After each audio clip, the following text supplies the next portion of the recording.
lantaran desa. Ah. Wis. Kriya kriya angriya tu mandang karya.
Wis katur Mas.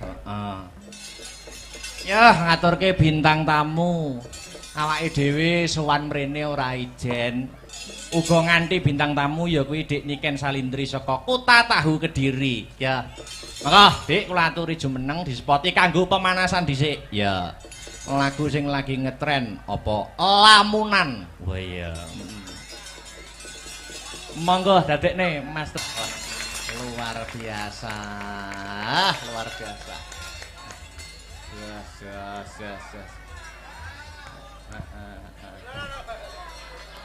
Ketinggal, Pak. Mangkane ento nanggap dhewe ben ketok. Mangsaku kok. Selamat malam. Apa mang jare? Selamat malam. Wilujeng dalu Dik Niken Salindri. Sugeng dalu. Ketemu ana ing Desa Ngadipura, Kecamatan Wonotirto, Kabupaten Blitar. Luar biasa. Iya.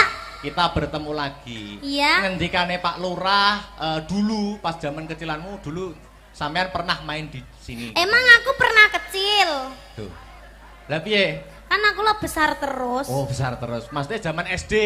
Iya. Nah, pernah main ke sini katanya Pak Lurah tadi pas kula rembakan kali Pak Lurah. Terus ini ke sini lagi. Wah. Alhamdulillah. Terima kasih buat desa Ngadipuro. Ngadipuro.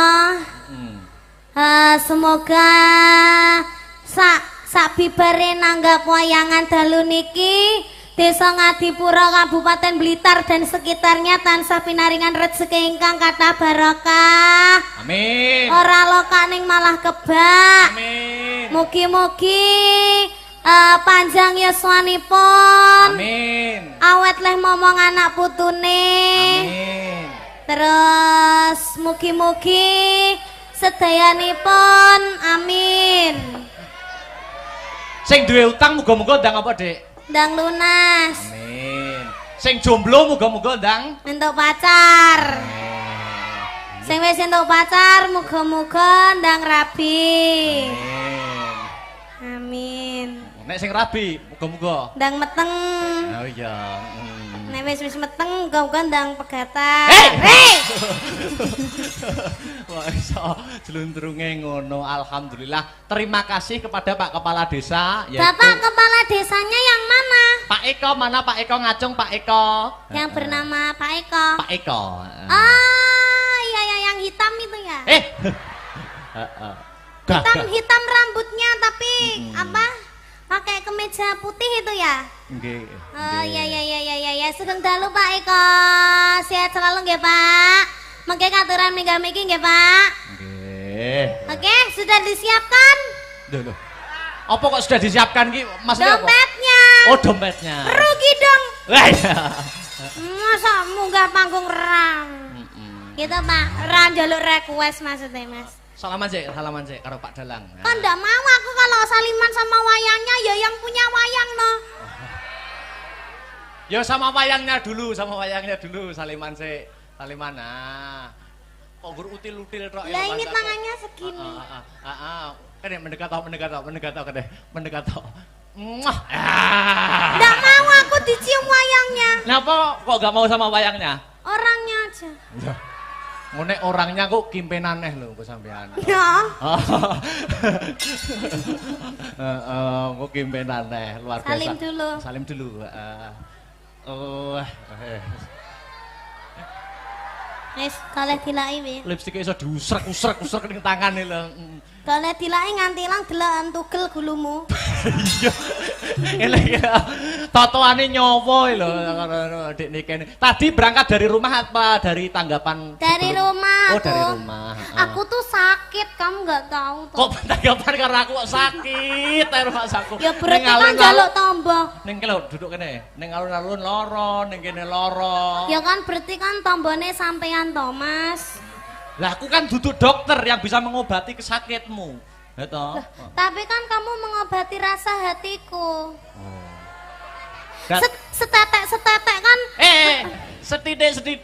Setitik. Sithik tenan, seteteki gede. Terus piye? Lek ambo berarti setotok. Apa? Berarti mengobati perasaan berarti perasaanmu sedang tidak baik-baik saja. Ya baik-baik saja. Oh, baik-baik saja. Aku ndelok wayange kuwi ndang. Yang mana? Sing wedok kuwi lho, kok mirip aku ya? Oh, duduk iki Pak Dalang Rebu Sinden kok iki. Kok duduke berarti duwe neh. Dalang kok duduk wayange. Lah, iki ngono aku lho Mas, lho ento. Apa? Gawe sabuk ngene iki to, Oh, terus sabuk. ki hilse ngene iki Arep tak gawe jenjet ngarep jan iki. Piye to? Ora ya. Bisa jinjit ngarep. Wis kita go mulai ya. Loh, kuwi paitanku wae ngawur ae. Ya wis cium sik. Kok iso wayange luar biasa. Iki besok ada tanggapan apa mboten Dik Niken? Oh, Besok besok siang apa alhamdulillah malam? enggak ada. Oh, nggak ada. Dolan yuk. Loh, besok saya dan Astabrata ke pantai besok. Besok Tenanan to? Tenan, besok pagi. Sesuk aku yo ning pantai karo Mayangkara. Pantai ndi pantene akeh lho. Pantai pacar. Duh, apa ki pantai kok pantai pacar? Duh. Iya pantai pacar ki Tulungagung. termasuk Tulungagung apa Blitar ya? Oh, Tulungagung. Kalau pantai dekat sini tuh pantai apa, Pak? Kuda, pantai kuda. Oh, pantai kuda. Kuda. Kuda. Jadi nanti pagi habis wayangan ke pantai. Ikut. Ikut muga. Ikut. Ruwangsaku kok luar Iya. biasa. Iki ngene, Dik. Sampean kan seniman yang lagi naik daun. Duduk mono apa gak kesel to? Duduk sing penak to. Duduk sing penak, Dik. Dik, Dipangku. Ya wes dipangku Mas Victor ae nek. Duduk sing penak to, duduk sing penak. Sampean kan seniman yang sudah naik daun. Apa-apa iso campur sari oke, pop yo oke, dangdut apa meneh, ya toh? Heeh. Sampean ora ketang sithik njajal ndalang ning kene, Dik. Hah? Dalang to? Heeh. Lek trimo dalang yo kecil to, abar ki kok. Abar iki kalih kula anak apane lho, ora anak apa-apane. Upama gelem dalang kalah payu aku. Tenan, kalah payu. Gelem dalang tenan. Aku dalang apa lho, Mas? Dalang ki kok yo, omong-omongan iki karo iki. Oh, ngono Pak ya. dalang karo Bu Sinden. Oh iya. Ning sulukana sik, sing lho. Sing endi? Songo sing isine Kang. Lho. Hah? Sulukana ku lho slendruk lah. Tong-tongane, Mbah. Heeh. Nyok. Duduk sini lho. Dalang dong. Oh, duduk sini toh. Ojo. Sini loh, sini. Oh, iya. Wah, bahaya ini nanti. Iki aku lagi ganas-ganase loh. Ah, situ madep sana no. Anu toh, Bapak ingin toh. madep sana. Wes siden tak. Duduk dalang ora apa-apa, duduk dalang. Jangan gini aja. Oh, gini aja. Anu mic-nya dipegang tangan kiri. Mic-nya, ini sama gunungannya digerak-gerakkan. Tak dodoki yo. Wah, Dang, yo. Oh. Isine kang gara-gara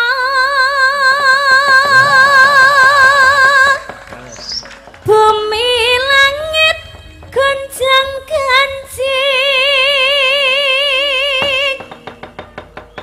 para pekang kang pratala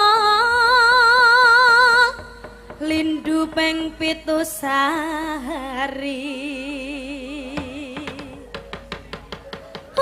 kang jalani di pati hambantusi sirna larut terus pene Mas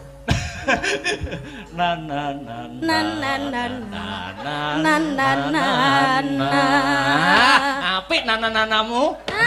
Nano. Ya Sal ya, ki engko sampean dan nyapa tuh nyedit-nyedit barangnya. Lah ini lho ben Oh, iya. cecek. Aku tak ngendang, Heeh. ya toh. Tak Terus? ngendang, engko iringane muni. Nek Hah? wis iringane muni, engko sampean ngetokne dalang karo sinden iki. Engko iringane mandek lagi omong-omongan. Oh ngono. Ya. Terus aku sing tak tokne apa? Iki lho, Pak Dalang karo Bu Sinden. Oh, iya. Iringan sik ngetokne nek iringane mandek sampean omong-omongan. Oh iya. Sembarang wis bahas apa wis sembarang. Oke. Iya. Heeh.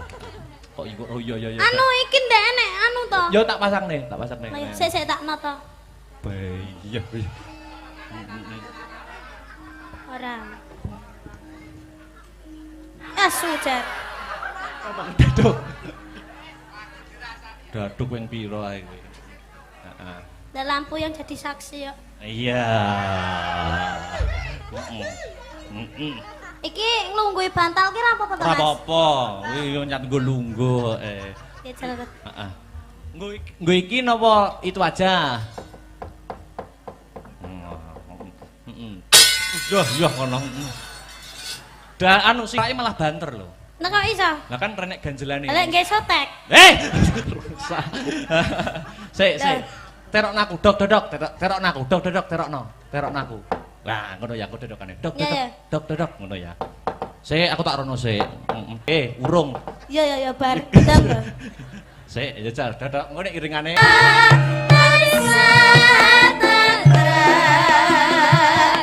Hatiku dadi tentrem,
alhamdulillah.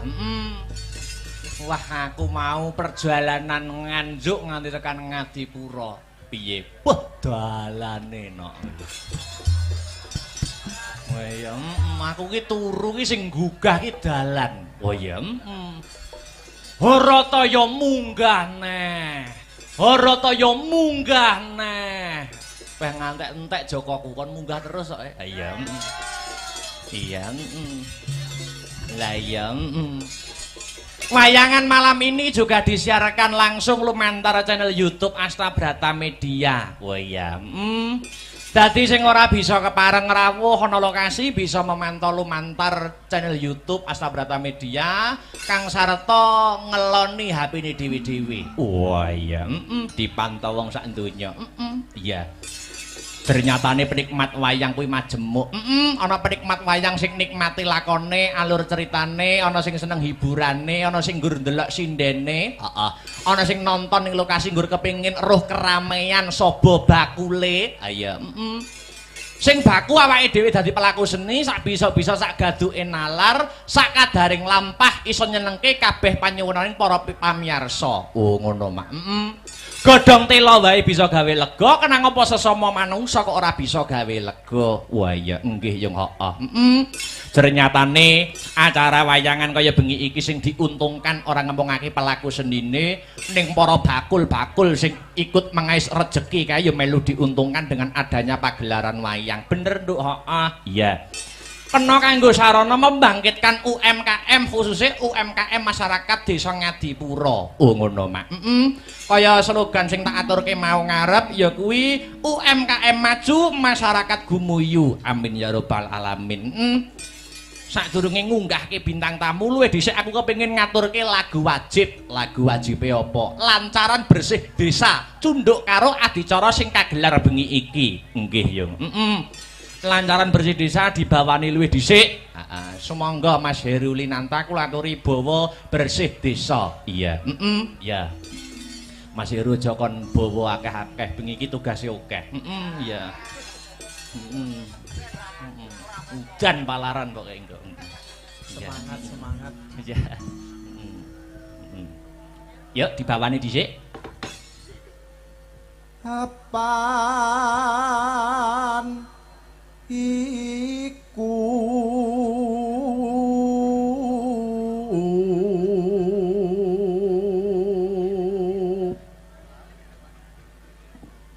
dadi kewajiban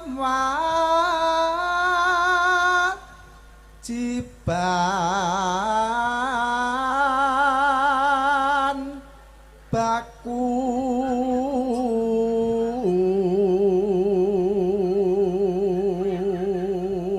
season hiburan ana ing wayangan kuwi ping 2. Limbukan karo gara-gara. Nek limbukan wayange cangik limbuk wis biasa. Biasa, lumrah diganti-ganti no. Ayo. Diganti sapa? Pak Dalang.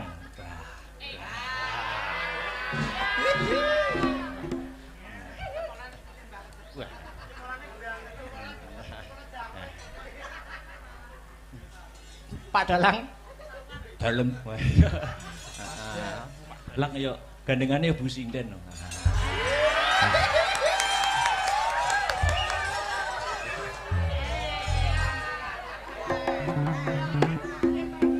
Lanjut. Sok warga iki. Yo. Yo lanjut. Ayo bersih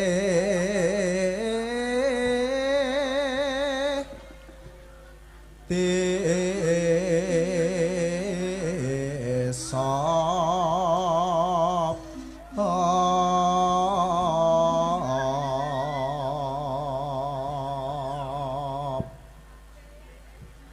murih adoh sukar sakit.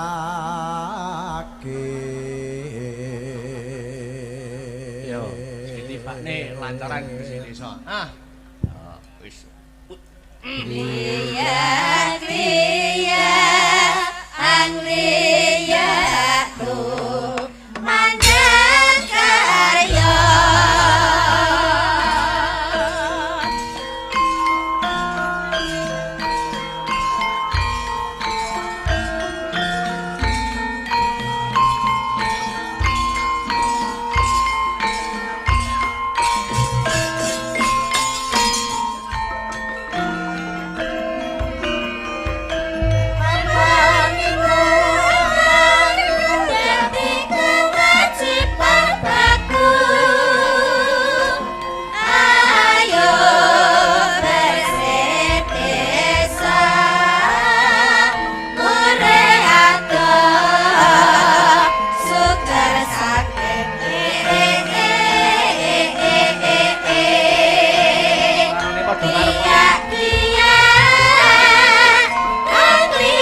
lantaran bersih desa wis katur Mas. Heeh. Yah ngaturke bintang tamu. Awake dhewe sowan mrene ora ijen. Uga nganti bintang tamu ya kuwi Dik Niken Salindri saka Kota Tahu Kediri. Ya. Monggo Dik kula aturi jumeneng dispoti kanggo pemanasan dhisik. Ya. Lagu sing lagi ngetren apa lamunan. Wah iya. Monggo dadekne Mas Tri luar biasa. Luar biasa. Yes.